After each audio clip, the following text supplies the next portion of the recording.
Well, this theme is very befitting, not only for 1 year, but probably for the next 50 years. Pan-Africanism and African Renaissance is really an overarching theme that can be used going forward. But we will be discussing this theme in earnest in the summit in May, because that's the summit that will be celebrating the 50th anniversary. So we think it's more important for that theme to be discussed then. In the meantime, there are lots of consultations to continue to develop the theme itself, the concept itself, because we think this should not just be something done by the Commission. There should be contribution from historians, from academia, from sports people, from artists, from ordinary people of the continent. What do they think, and what do they think? Because we're linking this theme to the work of the next 50 years of the AU.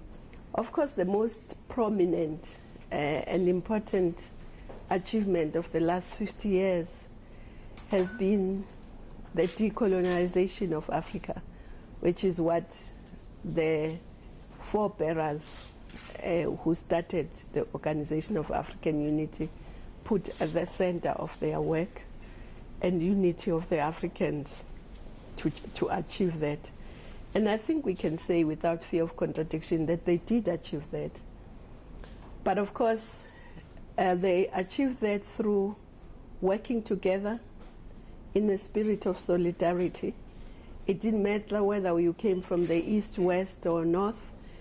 All those who needed to be liberated were supported by all.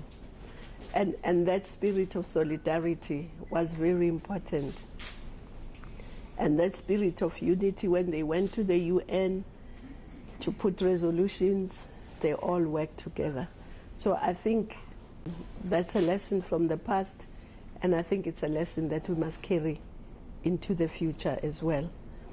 The women also, in fact, the women came together even before, because if you recall, the Pan-African Women's Organization was established in 1962, a year before the Organization of African Unity, because the women have always played an important role, not only in the past 50 years, but beyond that. And therefore, it's important that they play a central role also in the years to come.